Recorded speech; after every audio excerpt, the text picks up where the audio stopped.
Well, on behalf of Doctors Andre and Jenny Raybert, welcome back to Behind the Faith. Today, I am joined with Edward. Edward, good to be with you, sir. Well, welcome to everybody watching, whether you're watching on Facebook, whether you're watching on DSTV 341. Welcome to each and every one of you. And you can check us out on our social media platforms, whether it be FaithNOW, whether it be Instagram. You can catch us on myfaith.tv. That is our handle on all our social media platforms, at myfaithtv.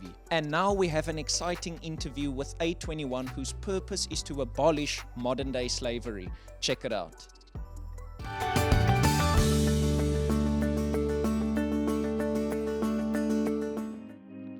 Well, good day, Faith family. It's awesome to have you guys joining us once again. And I'm having a conversation with Cornel Viljoen from A21 South Africa. Welcome to Behind the Faith, Cornel. Thank you so much, Banda and the team. It is a lovely honor to be with you today. And yeah, just have those good conversations that we all need to have. Yeah.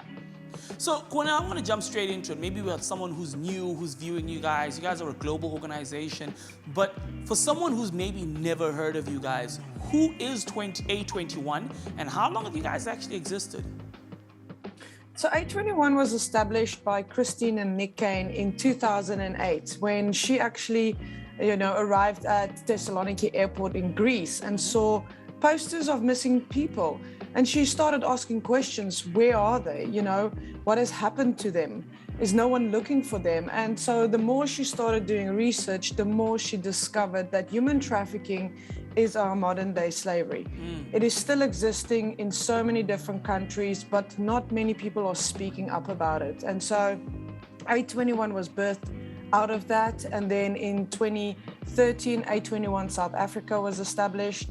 And so for the past couple of years, we have seen amazing development, of the organization, but also partnerships take place because of the vision that Chris and Nick has to really combat human trafficking in various countries.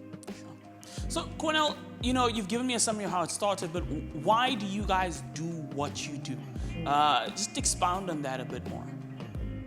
Yeah, so A21 has a three-plan solution to combating human trafficking. First of all, it's reach. So that's really where we focus on equipping the public, how to identify potential victims. We're equipping frontline professionals as well. So if you're a police officer, social worker, etc., then you can actually identify a potential victim. Then we have rescue, where we have a specific hotline team that actually take calls from the community or from government departments in order to actually report the crime, have an avenue where cases can be logged, and also the cases can be taken forward, and that justice is served as well. So we have our restore team that then will work with the survivors, support them in, when they have to go to court, or how do you integrate them back into the life of society, getting work opportunity, not being tricked again. And so it's really, we want to prevent as many people from becoming victims in the first place. And then secondly, we want to see as many people rescued out of human trafficking as well. Sure. So, you guys, as you mentioned, you guys have been around for some time, and I don't want to go too wide of a field, but, 2021, 2020, 2021, I always say sometimes it feels like it's one year. But share with us some testimonies, some victories, some stories, and any expansions that you guys had experienced or planning to experience from the past couple of years, like 2020, 2021. Yeah, so that long year really posed its own challenges, but just to share with everybody, on a global scale that we almost had 3.8 million people reached through awareness and prevention resources, programs like Can You See Me, etc. 28 perpetrators were convicted or found guilty. 3,447 frontline professionals were trained to combat human trafficking. So that is identifying at borders or even within their own communities. 182 new survivors entered into A21's care on a global scale, and then 513 victims were identified or processed through referrals, so in partnership with government departments or other anti-trafficking organizations. And so, it was a phenomenal year for us. We almost saw double in impact and change that took place within 2021. And so that is because of everyday people, contributing to the programs or taking action, bringing awareness, having those conversations. But just to share like a local story, as it is honestly been amazing to see the Freedom Center established within South Africa. So Freedom Center is where survivors will come and they can learn various skills. They would, have access to receive counseling, or if they need to have skill training, develop, what is a budget, how do you budget, how do you apply for work, don't get tricked again into false opportunities. And so the Freedom Center is a drop-in center for survivors to come and seek that community and support that they need. And even through that, we've been able to place survivors in their own individual accommodation, and where they're really now becoming more independent from when they've been rescued. And so it's really the aftercare process is that holistic approach, and where we as an organization can provide any services or support to those survivors. And then also repatriation. We saw, 4 survivors being relocated back to their homes with their families, and then 1 international repatriation as well.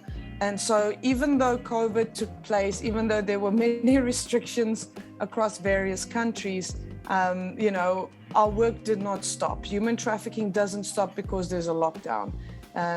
It is operated when it's illegal. Why would they stop when COVID has regulations in place? And so it's really just, continuing on with seeing these survivors set free. And the one survivor, she transitioned out of a safe house into an A21 apartment with her baby. And since then, she actually started her own business where she now has an online store, can sell the products, generate an income, and then also create work opportunity for her own community as well, and teaching them these skills, sewing skills, leadership skills, and how to run a business. So it's phenomenal to see the shift, and just, them receiving their dignity again, and able to, take life forward, or take life and ownership back from what has been stolen. Oh, that's incredible. Oh, that's an awesome story and awesome testimony that you're sharing right there with people, who've come out of this. They've fought, and they've made something of themselves and really stepped out and started to self-sustain. And that's incredible. I want to thank you guys and honor you guys as teams just around the world. I know that you guys have offices all over the world as A21.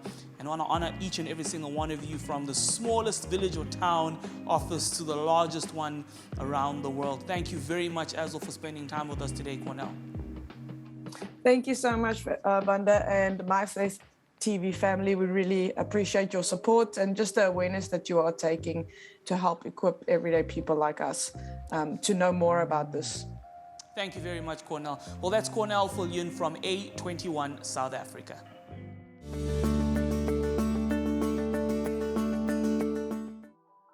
Well, that was quite an informative interview from A21. You see, FaithKids is doing an amazing work. You might be thinking, what is FaithKids? FaithKids is part of a humanitarian aid right here within the network. And you might be thinking, listen, Dina, I want to get involved with the work that they're doing. I want to get involved by actually partnering with them. You can go over to our website to find out more information about how you can be part of the change and participate in what FaithKids is doing. Let's take a look as FaithKids went out to assist with the crisis with a dam burst in Jagersfontein. It was such an amazing thing that FaithKids did, because not only could they go out to share and minister the gospel to them, and they also provided a source of aid to the people that were in need in that situation. Yes, absolutely.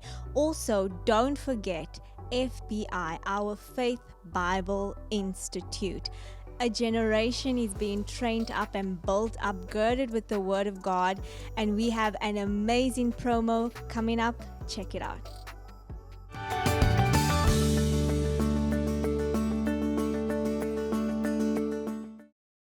Hi, good day. I'm Carl Davis from FaithKids, and with me, of course, my beautiful wife, Renelle.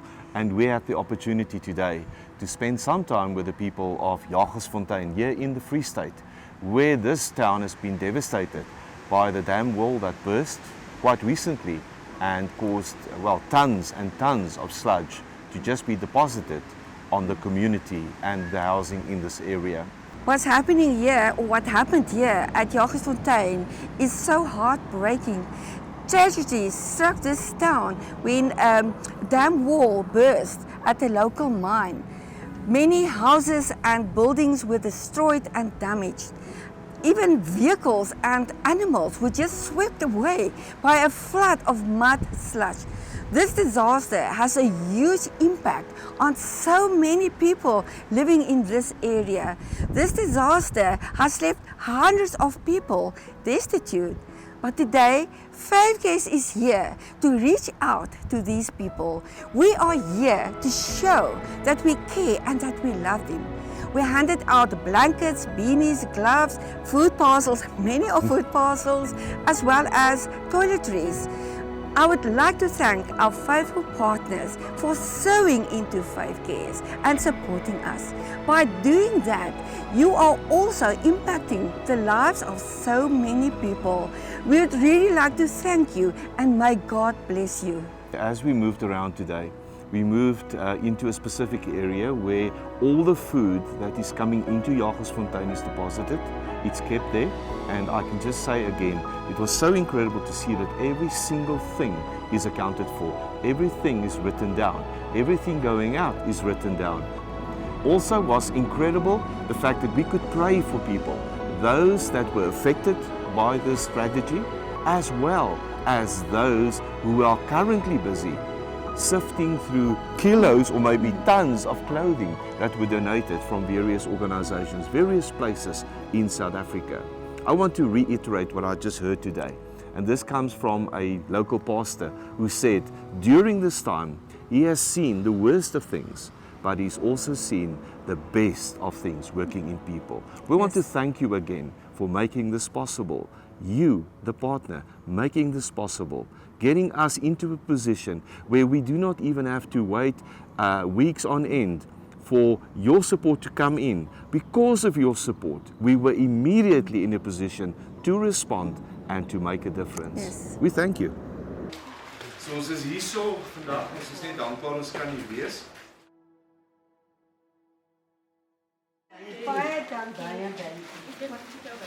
Dit het so gebeur, dit was op 'n Sondagoggend.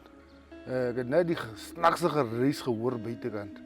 Maar toe bel iemand vir my en vra, wat gaan daar aan by die myn? Ek het by haar gesê, nee, wat, er gaan niks aan, ek weet nie. Toe gaan ek buite, ek loer daar by die venster buitekant. Het gedink dit reën, sien dat dit reën nie. Toe bel iemand, toe sit iemand by die WhatsApp groep van ons, 'n message in, sê die wal van die myn het gebreek en is wat gesoek by die werk. En ek het uitgegaan en geloer, wat ek gesien het, het my baie bang gemaak. Net klomp donker, modder, water wat daar gekom het. Ons het gery tot daar by die hek en gekyk wat gaat dat. Ek het ook nie gedink die huis gaan val, ek het gedink die ding gaan net miskien voorbij loop en alles. Toen ons by die hek staan, toen is daar weer tweede plek wat oopgaan en die ene was nou erg, want hy was hoog, soos dat tsunami, ek het nooit tsunami gesien, maar as tsunami hoger is, die ding is dan weet ek regtig nie. Jo, ek kon nie glo nie, want er was net 'n oop kol daar, so net fondasies wat oor was. Ek het iemand gevra wat my geloop het, waar is my huis nou daar so? Hy sê nee, jou huis was daar so. Kijk, ek het alles verloor, alles, wat ek slaar groot man, 63 years of age. Ek het alles verloor, alles is weg, ek het niks nie. En so bid ek Vader vir elkeen wat hier is. Elkeen wat hard werk om ook die lewe van die wat alles verloor het, makliker te maak. Vader, ek bid vir seën op hulle. Ek bid dat U hulle sal seën met genade, met vrede, met vreugde. Die 11de September maand was op 'n Sondagoggend wat ons so 'n reën hoor, ons het gedink is die wind of die reën wat ons uitkom, hardloop ons na die pad toe, selfs nie die dam En wragtig waar toe die dam begin op bars na onze kant in Shanksville, het ons teruggehardloop huis toe. Elke een het maar net gevat wat hy kon vat. Ek het so gehardloop. Ek was geskrik, ek was lam. Gisteraan was het dieselfde, ek kon nie slaap nie. Ek het nou en dan venster toe gehardloop om te kyk wat gaat aan, terwyl het so gereend het. Kyk, en die weer is so gevaarlik. Ek wil uitloop na iemand sy huis toe gaan slaap, maar was net te donker. Toe skrik ek het geen geslaap nie. Ek is nou nog lam, ek is siek, want ek is nie ver van die bars af van Shanksville in. Ek is in die derde land van onder af van die hek af. So nou nog ons is in gevaren. Want as het net so reën, dan dink net aan mens van die dam. Wanneer kom die modder weer met jaartes? Lelik is lelik. Van die sand wat dan die jaartes.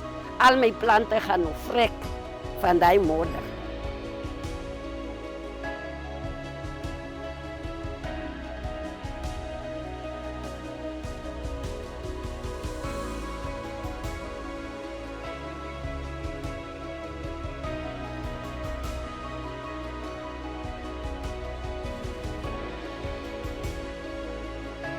Ons hardloop toe na die plek toe, waar ons daar kom. Toe het hulle klaar die pad toegemaak. Maar ek was so bekommerd, ek denk aan my goede wat in die huis is. Ek kon nog niet voorbij gaan, maar een paar dagen later toe gaan ek nog. Maar toen kon ik nog niet in die huis ingaan, want de modder het zo gestak. Ik kon niet al die deuren openmaken. Laatste week toen kon ik net die deur nog net opkrijgen. Die huis is vol modder, dat is niet die 9 vertrekken, allemaal is vol modder. Ik moest mensen gekregen wat mij kon helpen. Ons het gekregen van graven, alles gevat, maar ons kon niet die modder uitkrijgen. Toen dacht mijn schoonzien, ons moet dat groot die harde besem van die jaar gaan vat. Ons het nog niet waterboetsen, maar toen kreeg bij iemand groot waterboetsen. Ons het proberen nog die modder uitvieren. Ons moet die modder deur, die kombuis deur nog uitstoot. Die matrassen is papnat, is vol modder, die raken, al die meubels is in water, maar ander goede kon ik nog uitkrijgen, maar ander goede in die kombuis was nog net te erg, kon hulle nog niet uitkrijgen. Ik sukkel nou nog om deze is nog niet aan die kant. After the collapse of the dam wall earlier this month, the NSPCA and the local SPCAs have been called out to assist and provide relief to the animals that have been affected. Like in any other disaster, it's so easy to forget about the animals and your pets and all in the community. So that's where we come in and we provide relief and support. And basically what we found when we got here is we had to provide relief to a large number of animals, and that's including your domesticated dogs and cats, your farm animals and your wild animals along the riverbank and the areas affected. Apart from just forgetting about the animals, we also don't realize that there is a long-term effect that this disaster plays, and this includes the fact that there are now stray animals that don't have any home to go back to. There are farm animals and wild animals that don't have any grazing, and there are the water source is limited due to the water sources being polluted. That's where the NSPCA comes in. We have made arrangements for the future and to continue to come back to Jagersfontein to assist and help the community and the animals within and help them grow.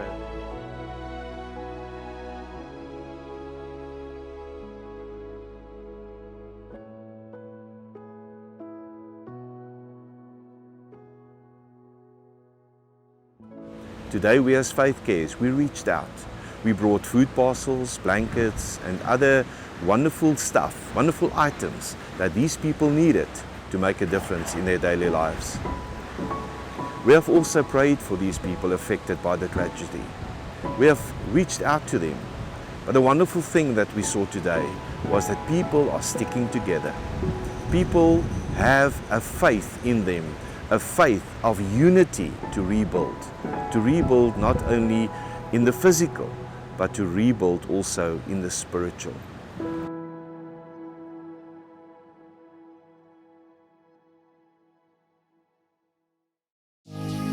How would people follow if there is no leader? How would people hear if no one speaks? How would people grow if no one waters? God is raising up a new generation. No compromising, covenant people, equipped and ready to push back the works of the enemy. Join our Faith Bible Institute family for a life-changing degree program. January and July intakes are now open.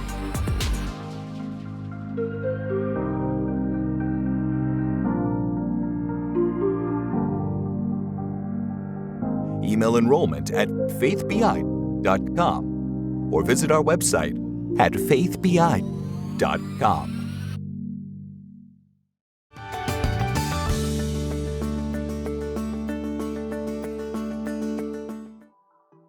Well, what a great time FaithKids had in Jagersfontein. You know, reaching out to the people that are needy and needing the Word of God, and how the Word of God can actually cause people to have hope again.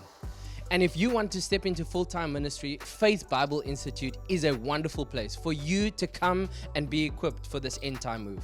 And if you want to partner with us, details are coming on the screen. You know, Edward, I'm reminded of this story in the book of Samuel where it says that those who went out to battle and those who stayed with the equipment, their portion or their share was alike. So I believe when people partner with us, their reward will be equally as great with those who are on the front line doing the work of the Lord. So if you want to partner with us now, details are coming on the screen. Don't forget, every Monday to Thursday at 6 p.m. we are live on Faith Today, and then also every Friday at 6 p.m. the NXT Live. And we will see you 9 o'clock Central African time at Faith Church, Buffalo City. On behalf of Doctors Andre and Jenny, we will see you next time. Cheers.